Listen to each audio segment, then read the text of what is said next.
It begins not with a king or a crown, but with a tale passed by voice, etched in memory. Rising from the firelit halls of an ancient people, a ship cuts across the sea, bearing a warrior from the land of the Geats. His name is Beowulf, young, bold, untested, but destined to become legend. He comes not for conquest, but for honor, not to build an empire, but to face a monster.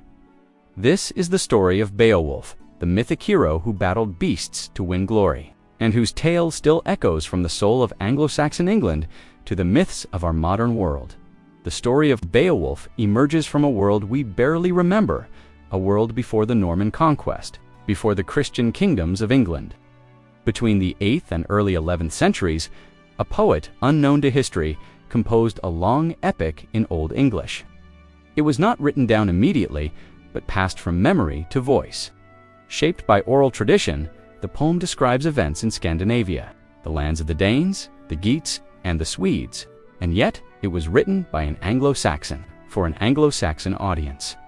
This was a people who had crossed from the continent in the 5th and 6th centuries, the Angles, Saxons, and Jutes, who brought their myths, their gods, their warriors, and, in Beowulf, they remembered not just a hero, but their cultural soul. The poem begins in Denmark, at the court of King Hrothgar. Hrothgar, aged and noble, has built a mighty hall, Hero, a place of celebration, song, and gift-giving. But the joy does not last. For in the darkness beyond the hall, a creature stirs.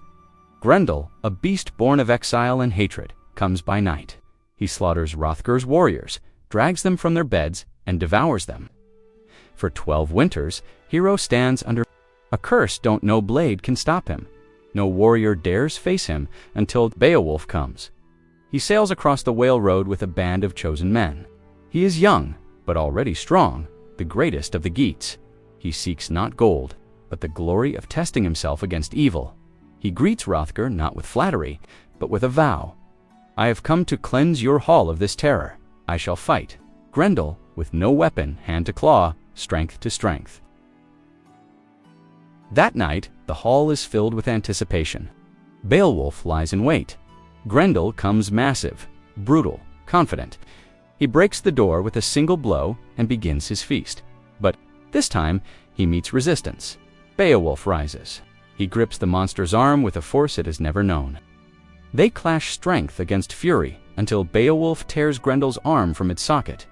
The beast flees, mortally wounded, and the hall rejoices. Grendel is dead, but the story is only beginning. The next night, vengeance comes from beneath. The earth, Grendel's mother, a creature equally ancient, dwelling in a watery lair, she kills one of Hrothgar's most trusted men and returns to the lake. Beowulf pursues her. He dives into the depths, where light does not reach, and finds her in her den. Armed this time, he fights fiercely, but his sword fails him. Only by grabbing a giant's blade from her hoard, a sword forged for titans, does he strike her down in her lair. He finds the lifeless body of Grendel.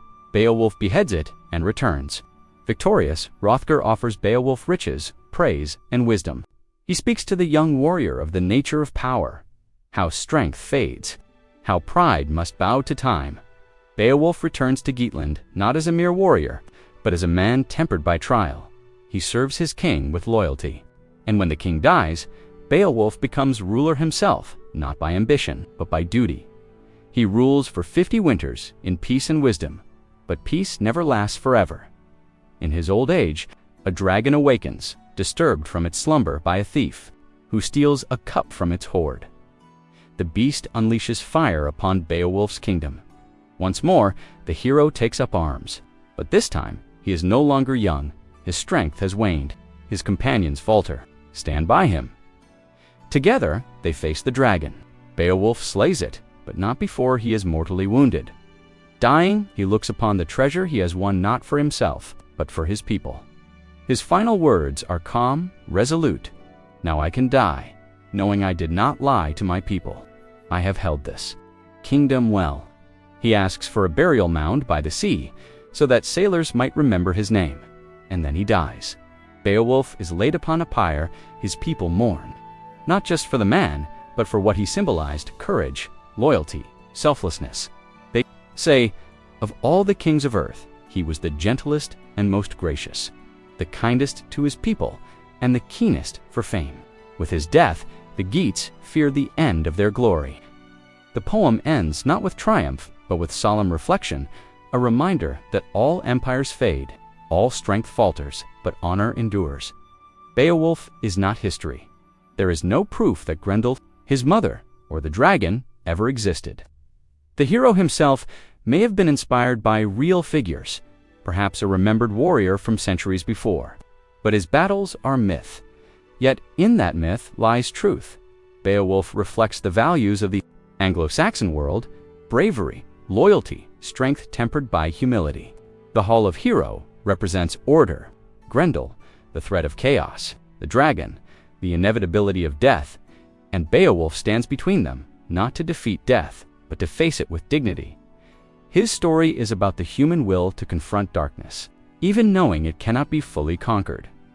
The Beowulf manuscript, a single surviving copy, was nearly lost to time. It sat in private collections, suffered fire damage, and remained obscure until rediscovered and published in the 19th century.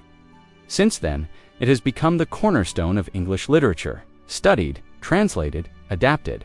Tolkien, the creator of The Lord of the Rings, was deeply inspired by it. He called it one of the greatest poems ever written.